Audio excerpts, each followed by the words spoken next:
Let's look at the exact day we keep the Sabbaths. Let's start by where the commandment was given to us in Deuteronomy chapter 5 from verses 12, and I'm going to read to 15. Keep the Sabbath day to sanctify it, as the Lord thy God hath commanded thee. 6 days thou shalt labor and do all thy work, but the seventh day is the Sabbath of the Lord thy God. In it thou shalt not do any work, thou, nor thy son, nor thy daughter, nor thy manservant, nor thy maidservant, nor thine ox, nor thine ass, nor any of thy cattle, nor thy stranger that is within thy gates, that thy manservant and thy maidservant may rest as well as thou. And remember that thou wast a servant in the land of Egypt, and that the Lord thy God brought thee out thence through a mighty hand and by a stretched out arm. Therefore the Lord thy God commanded thee to keep the Sabbath day. So we are commanded to work 6 days, but keep the seventh day separate and do no servile work on this day. So we need to know which 6 days we can work and what day we reserve for the Sabbath according to the Bible. So I'm going to read Genesis chapter 1 and read verse 14.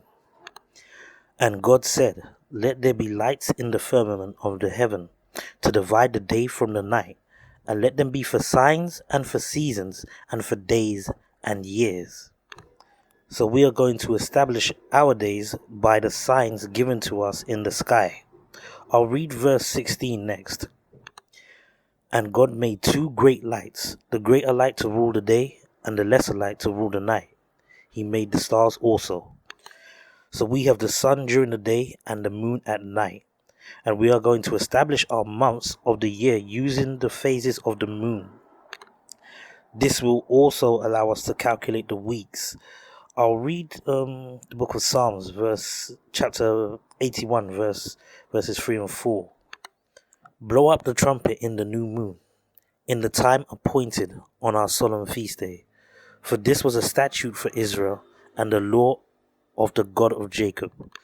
So every month is a feast day. This was a commandment given to us. I'll clarify this in the book of Sirach, chapter 43, and I'm going to read verses 7 and 8. From the moon is the sign of feast, a light that decreaseth in her perfection. The month is called after her name, increasing wonderfully in her changing, being an instrument of the armies above, shining in the firmament of heaven. So from these verses, the Bible lets us know that the word month comes from the word moon.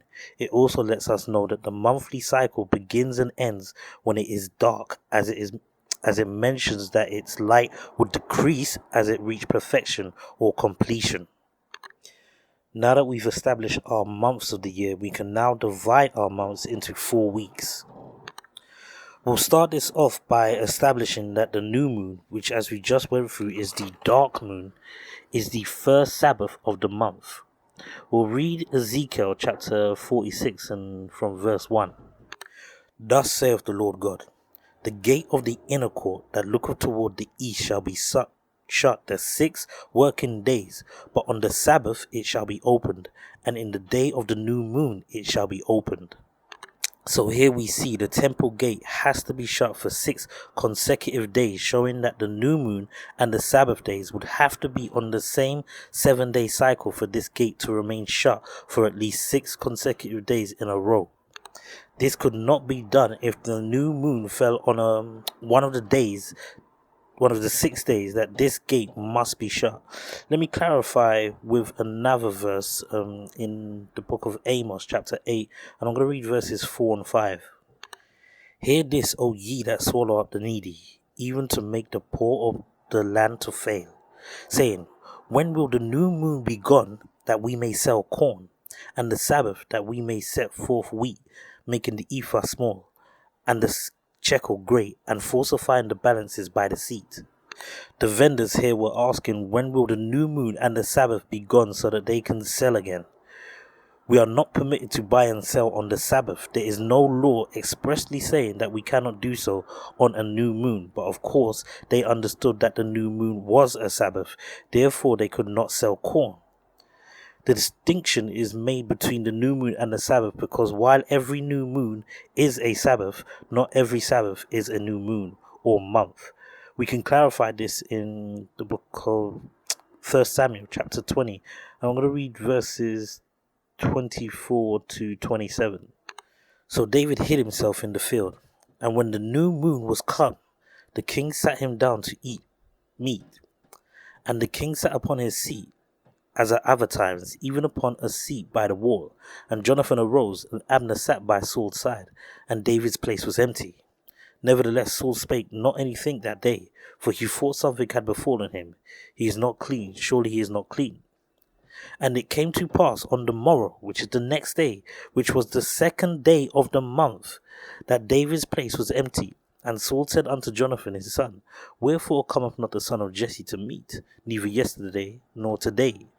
So the new moon is the first day of the month, resetting our weekly cycles. Meaning, if we are to follow the law according to Deuteronomy chapter 5, then we have a Sabbath on the first day of the month, then 6 days we be permitted to work, with the gates to the temple remaining shut. Then on the 8th day of the month, it would be our Sabbath, and the gates would be open. We would repeat this process for the 15th and the 22nd of the month. So all of our Sabbaths fall on either the 1st, 8th, 15th, or 22nd of the month. I'll show examples of this being the case in the Bible. First, we'll look at the very first time we kept the Sabbath in Exodus chapter 16. I'll start at verse 1. And they took their journey from Elim, and all the congregation of the children of Israel came unto the wilderness of Sin, which is between Elim and Sinai, on the 15th day of the second month after their departing out of the land of Egypt. So keep in mind that this is the 15th day of the second month after we left Egypt, and God is going to provide manna for us to eat. I'll read from verses 14 down to 17. And when the dew that lay was gone up, behold, upon the face of the wilderness there lay a small round thing, as small as the hoar frost on the ground. And when the children of Israel saw it, they said one to another, It is manna. For they wist not what it was. And Moses said unto them, This is the bread which the Lord hath given you to eat. This is the thing which the Lord hath commanded. Gather of it every man according to his eating, an omer for every man, according to the number of your persons. Take ye every man for them which are in his tents. And the children of Israel did so, and gathered some more, some less. So I'll now jump down to verse 21. And they gathered it every morning, every man according to his eating. And when the sun waxed hot, it melted. And it came to pass that on the 6th day they gathered twice as much bread, 2 omers for one man. And all the rulers of the congregation came and told Moses. And he said unto them, This is that which the Lord hath said. Tomorrow is the rest of the holy Sabbath unto the Lord. Bake that which ye will bake today, and sieve that which ye will sieve, and that which remaineth over lay up for you to be kept until the morning.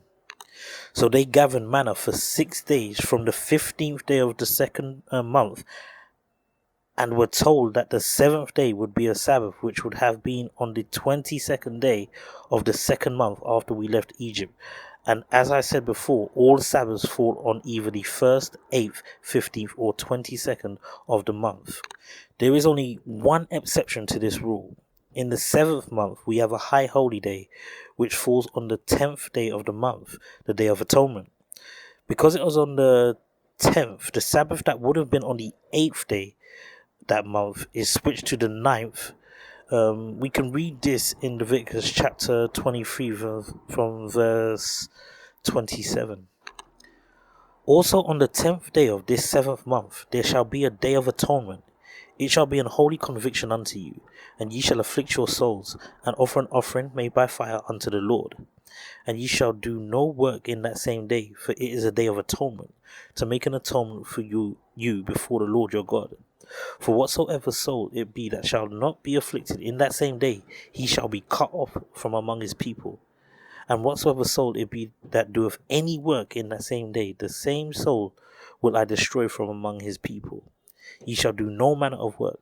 It shall be a statute forever throughout your generations in all your dwellings. it shall be unto you a Sabbath of rest, and ye shall afflict your souls. In the 9th day of the month at even, from even to unto even, shall you celebrate your Sabbath. So as we read, this is the only month we keep the Sabbath on the 9th instead of the 8th. This is so that we could keep the Day of Atonement on the day after the Sabbath. If we stay in this chapter, we can see that all the high holy days fall on either the 1st, 8th, 15th or 22nd. I'll read verse 5. In the 14th day of the first month at even is the Lord's Passover. So Passover, where we kill and cook the lamb, happens on the 14th day. But let's read what happens on the 15th in the next verse. And on the 15th day of the same month is the feast of unleavened bread unto the Lord. 7 days ye must eat unleavened bread. In the first day ye shall have a holy convocation. Ye shall do no servile work therein. So it's the first day of the feast of unleavened bread, but also a Sabbath, being the 15th day of the first month. I'll continue in verse 8, which is the 16th day. But ye shall offer an offering made by fire unto the Lord 7 days.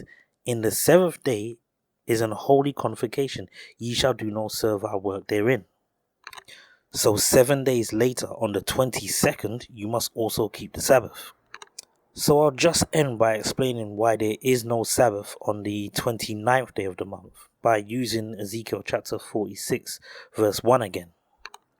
Thus saith the Lord God, the gate of the inner court that looketh toward the east shall be shut the 6 working days, but on the Sabbath it shall be opened, and in the day of the new moon it shall be opened. So the 29th would fall on a day too close to the coming new moon, and we wouldn't be able to follow this instruction that the gate remain closed at least 6 days.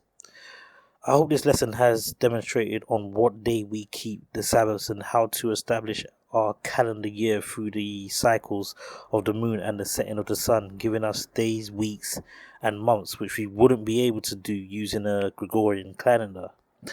I'll quickly read the book of Daniel chapter 7 verses 24 and 25.